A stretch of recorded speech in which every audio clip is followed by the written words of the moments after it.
बिस्मिल्लाहिर्रहमानिर्रहीम अस्सलाम वालेकुम। मेरा नाम है नवीद शेख और आप देख रहे हैं सुपर टीम यूट्यूब चैनल। एक तरफ हुकूमत के तो जो भी मामलात हैं चल रहे हैं, दूसरी जानिब अगर आप अपोजिशन की तरफ भी देखें तो कोई हालात और चीज़ें अच्छी नहीं नज़र आती।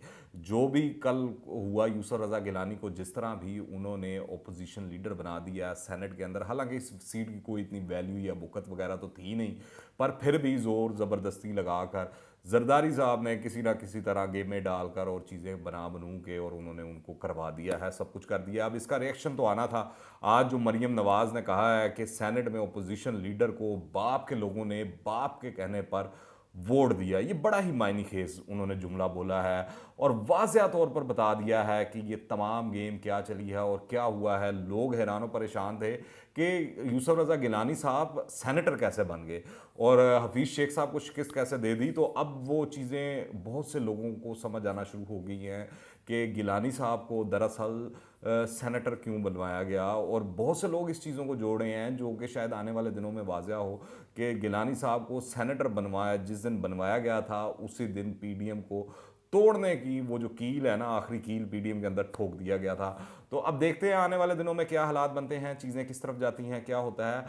मगर अभी तक जो सूरत हाल है वो काफ़ी गंभीर नज़र आ रही है। ताबड़तोड़ हमले हो रहे हैं मरियम नवाज़ की जानिब से, दूसरी जानिब बिलावल जो हैं वो भी अल्फाजी जिस तरह का जवाब दिया जा रहा है वो उस तरह के सवाल कर रहे हैं और उसी तरह वो रिप्लाई कर रहे हैं। तो एक गेम चल रही है अभी दोनों जानिब से।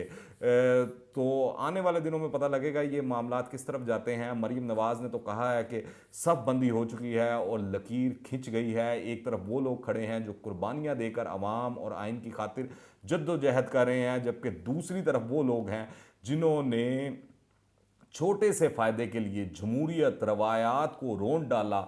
अवाम पहचान गई है कि किसका क्या बयानिया है। पीपल्स पार्टी से मुतल्लिक सवाल पर उन्होंने कहा, इस बात का नहायत अफसोस है कि आपने एक छोटे से ओहदे के लिए जमहूरियत को बहुत बड़ा नुकसान पहुंचाया है।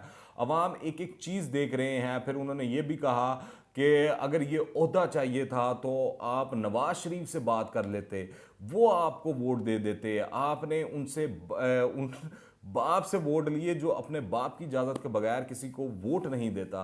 दुनिया में शायद ये पहली मिसाल हो कि लीडर ऑफ द ओपोजिशन हुकूमत सेलेक्ट कर रही है बाप को। जब उनका बाप कहता है तो वो हुकूमती बेंचेस पर बैठ जाते हैं और जब बाप का हुक्म होता है तो वो अपोजिशन बेंचेस पर बैठ जाते हैं। तो मरियम नवाज तो आज वो इस तरह लगता है वो सिद्धे फैर जो होते हैं ना वो मार रही थी और वो बातें कर रही थी। तो अब देखते हैं मौलाना किस तरह इस चीज़ को और मामले को कूल डाउन करते हैं या वो बाकायदा तौर पर पीपल्स पार्टी को तलाक दे देते हैं और कहते हैं कि आपके रास्ते जुदा, हमारे रिश्ते जुदा और हम जो हैं ये वैसे इसको मैं बारे में मैं आगे चल के आपको तफसील से बताऊंगा कि क्या सूरत हाल बन सकती है अगर इस तरह हो गया, पीपल्स पार्टी को बिल्कुल ही तलाक दे दी गई, अलहदा कर दिया गया, तो मामला हुकूमत के लिए सख्त हो सकते हैं। इसका नुकसान हुकूमत को होगा, द पीपल्स पार्टी को शायद इतना ना हो। अभी तो इस हवाले से जो हुकूमत की सूरत हाल है उस हवाले से रावी चैन ही चैन लिखता है कि हुकूमत चाहे तो जो स्टेट बैंक ऑफ पाकिस्तान है उसको इंडिपेंडेंट कर ले, उसको बिल्कुल आज़ाद कर ले, जो आए दिल में लेजिस्लेशन करे।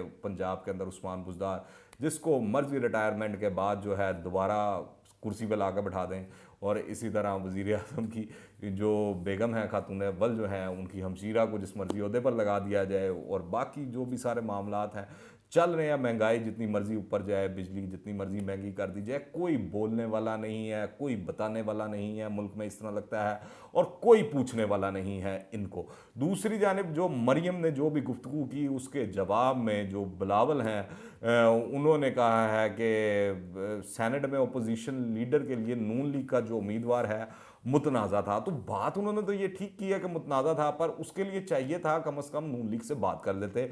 अब जिस तरह मरियम कह रही हैं कि अगर आपने इतनी ही आपको जोर का आया हुआ था और इतना ही आपको वो था कि आपने हर सूरत जो है सेनेट में अपोजिशन लीडर जो है पीपल्स पार्टी का बनवाना है, तो बातचीत कर लेते। नून लीग ने जिस तरह पहले वोट डाले हैं यूसुफ रज़ा गिलानी को और चेयरमैन सेनेट के इलेक्शन के दौरान भी डाले हैं, तो वो अब दोबारा भी वो आपकी हमायत कर देते और मुतफ़िका तौर पर आ जाते और ज़्यादा अक्सरियत से आ जाते यूसुफ रज़ा गिलानी साहब, तो एक अच्छी बात थी, एक अच्छी रिवायत कायम होती, एक अच्छी चीज़ कायम होती। पर वो शुरू दिन से ही पता लग गया था कि पीपल्स पार्टी और जरदारी साहब की गेम क्या है, वो क्या करना चाह रहे हैं। जब बिलावल जो है उन्होंने मंसूरे का रुख किया था और जमात इस्लामी से जाकर मिले थे, तो वो चीज़ है। और फिर वो बिलावल क्लैरिफिकेशन देते रहे कि हमारे पास 26 थे, वे नून लीग के पास भी 26 हो गए थे, तो वो एक वोट हमें वो दिलावर खान का मिलने लगा। फिर वो उनके साथ वो बाप वाले लोग 3 आज़ाद उम्मीदवार थे, तो हम तो हुकूमती बेंचेस से सेनेटर्स को तोड़कर जो है वो अपोजिशन बेंचेस पर बैठा रहे हैं। तो ये उस तरह का उन्होंने कवर अप करने की कोशिश की, पर लोगों को वाज़िया है और लोगों को पता है कि असल में हुआ क्या है। ये तमाम सेनेट का जो ये एक आप कहें कि वो जो भी सीन चला, एक सोप ओपरा बल्कि चला सेनेट का, जिस तरह आप कोई ड्रामा देख रहे होते हैं पहले दिन से लेके आखिरी दिन तक, तो वो अभी तो इस एपिसोड की कुछ किस्तें इस तरह लगता है बाकी रहनी है, जिसके बारे में वो यूसुफ रज़ा गिलानी वाला जो मामला चेयरमैन सेनेट के हवाले से, उसके मुतल्लिक अभी फैसला होना है। तो देखते हैं उसके मुतल्लिक क्या फ़ैसला होता है और क्या चीज़ें होती हैं। पर अब जो लोग हैं वो ये कह रहे हैं कि जो पीपल्स पार्टी है और नून लीग है, इनके अंदर दरारें वसी होती जा रही हैं, ये एक दूसरे से दूर होती जा रही हैं। आज बिलावल ने तो मरियम के हवाले से नाम लेना और उन पर डायरेक्ट तनकीद करने के हवाले से उन्होंने इज्तनाब किया है, और उन्होंने इस बात का अंदिया दिया है कि हमारा जो वो मीटिंग होगी सीसी की और जिसमें फ़ैसला किया जाएगा तो उसमें हम देखेंगे और हम पीडीएम का हिस्सा रहना चाहते हैं। और वो उन्होंने ये भी कहा कि बहुत से लोग इस तरह के हैं जो चाहते हैं कि अपोजिशन को आपस में लड़वा दिया जाए, और साथ ही उन्होंने नून लीग की क़यादत को भी मशवरा दे दिया कि वो अपनी सफ़ों में देखेंगे कौन है जो उन्हें पीपल्स पार्टी से लड़ने के गलत मशवरे दे रहा है। हम एक साथ रहकर इस हुकूमत के ख़िलाफ़ जद्दोजहद कर सकते हैं, बिलावल का ये कहना था। मगर अब ये नज़र नहीं आ रहा कि एक साथ वो रहकर जद्दोजहद कर सकते हैं। जो पीएमएलएन के हॉक्स हैं वो चढ़ दौड़े हैं, इस तरह महसूस हो रहा है पीपल्स पार्टी पर। ये जिस तरह गिलानी साहब को उन्होंने वो करवाया है लीडर ऑफ अपोजिशन सेनेट में, उसके बाद तो ये वाज़िया तौर पर नज़र आ गया है। और अगर आप इस चीज़ को देखें और इस चीज़ को मद्देनज़र रखें और समझें इस बात को कि अगर पीपल्स पार्टी पीडीएम से निकल जाती है तो इसका नुकसान पीपल्स पार्टी को नहीं, और ना ही नून लीग और पीडीएम और ना ही जमीयत उलमा इस्लाम को होगा। इसका नुकसान सिर्फ और सिर्फ हुकूमत को होगा। उसकी वजह यह है कि पीपल्स पार्टी एक वाहिद ऐसी जमात थी पीडीएम में थी जो सेन थी, जो इस तरह की सियासी ख्यालात रखती थी और सियासी चीज़ें, और उन्होंने जिस तरह कायल करके नून लीग और जमीयत उलमा इस्लाम और दीगर जो अपोजिशन पीडीएम की जमातें थीं उनको वो सेनेट के इलेक्शन में लाए और ज़िमनी इलेक्शंस वगैरह में लाए। तो वो एक बड़ी ही अच्छी उन्होंने रवायत कायम की। वो हालांकि वो इन चीज़ों का बायकॉट करना चाह रहे थे, वो अंपायर वाली आपको चीज़ पता ही है। फिर उस सिलसिले में तो वो तो इन्होंने उनको इन जमातों को पीपल्स पार्टी ने इस सिस्टम का हिस्सा बनाया और सिस्टम को चल आसानी से और रवानी से चलाती रही पीपल्स पार्टी। एक तरह से हुकूमत में तो ना ये अहलियत है और इमरान खान साहब की तो लगता है ना ही ख्वाहिश है इस हवाले से, क्योंकि उन्होंने जो लोग रखे हुए हैं उनका काम खाली ये है यूं यूं करके वो बोलते रहते हैं, और वही लोग ऊपर आते हैं और वही इमरान खान साहब के करीब हैं जो जितना अच्छे तरीके से ओपोजिशन के और जो मुखालफिन हैं उनके ऊपर कीचड़ उछाल सकें।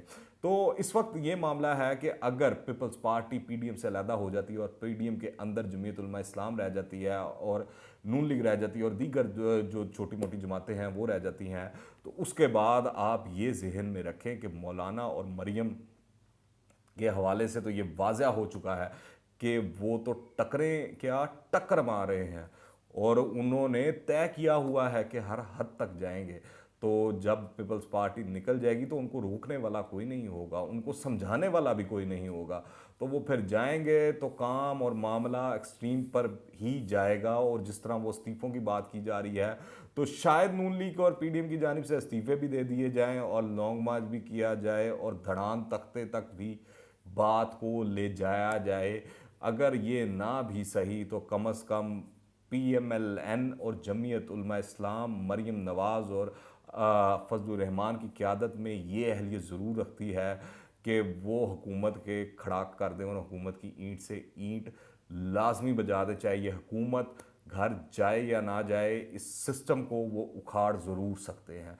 तो ये सोचने वाली बात है। आप क्या राय रखते हैं नीचे कमेंट्स में लाजमी बताइएगा। अगर आपने अभी तक इस चैनल को सब्सक्राइब नहीं किया तो इस चैनल को सब्सक्राइब करें, बेल आइकन को प्रेस करें ताकि ताज़ा तीन अपडेट्स और नई वीडियोज़ आपको बर वक्त मिलती रहे। अगर वीडियो पसंद आए तो लाइक कीजिएगा और ज़्यादा से ज़्यादा शेयर करें। दुआ में याद रखिएगा। अंटिल द नेक्स्ट टाइम, अल्लाह हाफिज़।